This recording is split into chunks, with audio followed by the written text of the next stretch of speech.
Solía trabajar en el servicio de atención al cliente de una empresa local. Obviamente, durante el tiempo que estuve ahí, acumulé varias historias de clientes difíciles. Una de mis favoritas fue la de un cliente que llamó para quejarse de que HBO no estaba teniendo un buen funcionamiento durante los últimos 2 días. Dado que HBO tenía un costo mensual de $15, ofrecía un crédito de 10 como compensación. Sin embargo, consideró que esto era insuficiente y exigió aún más. Entonces, opté por ofrecerle un crédito por los 2 días de servicio que había tenido problemas, lo cual equivalía a alrededor de $1. No obstante, no le mencioné la cantidad que esto valía. A pesar de eso, el cliente aceptó la oferta y colgó. No estoy seguro de cómo reaccionó cuando recibió su próxima factura con un crédito de $1, pero me alegro de no haber recibido otra llamada suya. Al final de cuentas, por ser ignorante, terminó perdiendo una oferta que le había hecho al inicio. Hola a todos, sean bienvenidos a Random X Stories.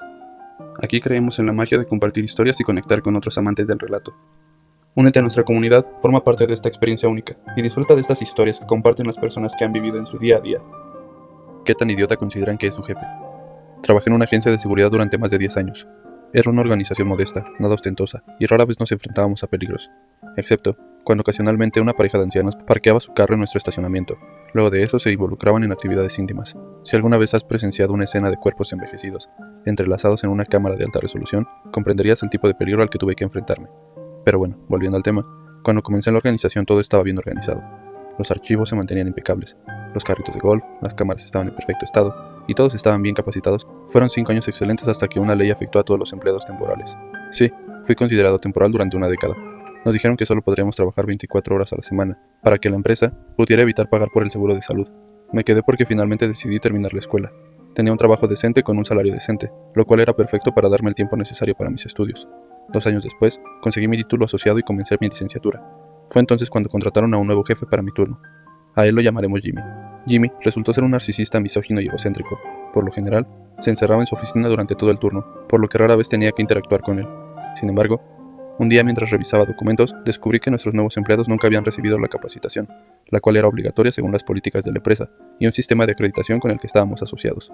Tuve un momento de preocupación, luego comencé a hacer llamadas para programar la capacitación, disculpándome por la negligencia que claramente no era mía, ya que Jimmy debería haberse encargado de ello. Así que organicé la capacitación para los empleados. Cuando Jimmy regresó de su descanso para almorzar, mi ritmo cardíaco volvió a la normalidad. Así que le informé que nuestros nuevos empleados necesitaban realizar la capacitación. Le expliqué lo que había hecho, simplemente sonrió y acarició mi cabeza. Luego se alejó. Pensé que eso sería todo, pero no fue así. 2 días después, me encuentro en Recursos Humanos, recibiendo un plan de mejora por insubordinación. ¿Cómo es esto posible? Al parecer, había menospreciado al pobre de Jimmy, y lo había hecho parecer incompetente. Me miró directamente a los ojos y me dijo que mi única responsabilidad era permanecer en la recepción y registrar los datos de los agentes de seguridad en patrulla. Estaba furioso. Tomé una respiración profunda, sonreí amablemente a la señora de Recursos Humanos, quien me conocía bien, y dije, no volveré a cometer ese error. En ese momento, decidí presentar mi renuncia con 2 semanas de antelación. Luego de eso me aseguré de que esas 2 semanas fueran las más fáciles de mi vida. Seguí las instrucciones de Jimmy al pie de la letra. No se presentaron más documentos. Todo lo que se había perdido y encontrado, y lo que fue entregado estaba apilado detrás de mí. Ninguna de las cámaras estaba ajustada. La prueba de emergencia anual nunca se llevó a cabo. Las alarmas contra incendios no se probaron. El carrito de golf averiado nunca se reparó. No se presentaron las multas por mantenimiento. Y todo ese tiempo, Jimmy estaba de vacaciones. El día que volvió del trabajo fue mi último día, así que decidí irme con un impacto evidente. Resulta que yo era el último empleado que había recibido la capacitación en todos los sistemas. Cada vez que intentaba enseñarle a un recién llegado, teníamos una gran rotación debido a Jimmy. Me decían que Jimmy les enseñaría más tarde, pero nunca lo hacía, nunca me dejó enseñarles. Yo tenía todos los códigos para el centro de comando. Sabía qué llave iba en qué casillero. Básicamente, en el momento en el que yo me fuera, él estaría en problemas. Así que decidí empeorar las cosas para Jimmy. Configuré la alarma de incendio para que sonara justo cuando tenía que fichar para salir del trabajo. Estaba ansioso mientras mis dedos se acercaban al botón de salida. Tan pronto como las alarmas empezaron a sonar, presioné el botón, agarré mis cosas y me dirigí hacia la puerta. Jimmy salió corriendo de su oficina, gritándome que la apagara. A lo que yo le respondí, lo siento, oficialmente ya no soy tu empleado, diviértete. Luego de eso le lancé las llaves sobre el mostrador. De verdad que la expresión en su rostro era impagable. Mientras me alejaba por la puerta, aún podía escuchar las alarmas en mi auto a una distancia considerable.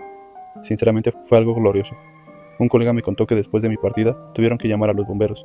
Como las alarmas sonaban durante tanto tiempo, alertaron a los bomberos y enviaron un par de camiones al complejo. Jimmy no tenía ni idea de cómo apagar nada, así que sacó la unidad de la pared, pero no logró apagarla. Luego de eso, el dueño de la empresa me llamó y me pidió el código, el cual amablemente se lo di. Así que ya se imaginarán, el dueño estaba increíblemente molesto con Jimmy. El mismo colega que me informó todo esto, me dijo que a Jimmy se le negó el ascenso en una instalación más grande, y fue transferido a una ubicación más pequeña. Dijo que el propietario todavía estaba tratando de arreglar las cosas. Probablemente sea una de las mejores historias que he escuchado. Pero ¿cómo es posible que las personas como él lleguen al poder? ¿Cómo? ¿No estás dispuesto a cubrir los gastos de mi traslado en ambulancia? Bueno, ¿qué tal en helicóptero? Hace unos meses experimenté un preinfarto y recientemente me llegó una factura considerable por el traslado hacia el hospital en una ambulancia. Resulta que la compañía de ambulancias no estaba dentro de la red de mi seguro, por lo que la factura recaía sobre mí. Con el objetivo de evitar problemas similares en el futuro, contacté a mi aseguradora de salud para averiguar qué compañías de ambulancias estaban cubiertas por mi póliza.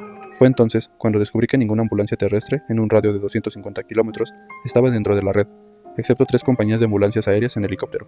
Hay que mencionar que yo vivo en una zona muy rural, donde prácticamente las distancias que tienen que recorrer hacia el hospital son demasiado largas. Mi residencia está en la parte más poblada, donde el transporte terrestre en ambulancia es mucho más económico y práctico para la mayoría. Sin embargo, lamentablemente no está incluido en la red de mi seguro. Al explicar esta situación al representante del seguro, mencioné que la alternativa dentro de la red era utilizar un helicóptero. A pesar de que vivo a solo 10 kilómetros de distancia del hospital más cercano por carretera, planteé esta situación, debido a que según ellos ninguna ambulancia era capaz de entrar en mi seguro. Luego de eso, hubo un prolongado silencio antes de que el representante indicara que necesitaba consultarlo con su supervisor. Una semana después, recibí una carta de mi aseguradora, informándome que mi factura había sido saldada en su totalidad. Al parecer, evidentemente a la aseguradora no le convenía que optara por la opción del helicóptero. ¿Alguna vez te han querido robar el crédito por tu trabajo? Una colega intentó presentar su informe como su propio trabajo ante el director. Felizmente fue descubierta delante de él. Esta era una joven que acababa de obtener su puesto, creado especialmente para ella, ya que su padre era amigo del director. Frecuentemente culpaba a su equipo por sus múltiples errores, y se atribuía todo el mérito por su arduo trabajo. La llamaremos Brenda. Después de cada temporada de ferias comerciales, Brenda solía regresar a la oficina y elaborar un informe detallado sobre los resultados obtenidos, normalmente de más de 15 páginas. Los vicepresidentes preferían informes impresos, no adjuntos, así que solía imprimirlos y después distribuirlos con ellos. Le entregué su copia a Brenda mientras nos cruzábamos en el pasillo. Luego observé sorprendido cómo es que entraba directamente a la oficina del director y le decía: «Le juro que esto ocurrió, jefe, acabo de armar esto para usted». De verdad me resultaba increíble. El informe trataba sobre ferias comerciales, y ni siquiera estaba en el mismo departamento. Así que aquí es donde viene mi venganza. Entré justo después de ella y dije: «Oh, Brenda, acabo de darme cuenta de que mi informe tiene algunos errores numéricos. Dámelo y te daré uno nuevo en cuanto lo tenga corregido». Mientras tanto, miraba al director con una ceja ligeramente levantada. Después escuché esas maravillosas palabras por parte del director: «¿Podría cerrar la puerta al salir, por favor?». Luego de unos 5 minutos, Brenda salió, pareciendo literalmente un jitomate. No pude resistir preguntar: «¿Cómo te fue con tu pequeña charla con nuestro jefe?». Al día siguiente ya no se presentó a trabajar. En fin, vamos con la siguiente historia. El padre de mi amigo Marcos falleció hace algunos años. El señor fue cremado, dejando a Marcos una urna con sus cenizas. En un incidente en particular, estábamos en la escuela. Uno de nuestros maestros se enojó con Marcos por algún motivo desconocido. Luego de eso le decía que tenía que presentarse con su padre.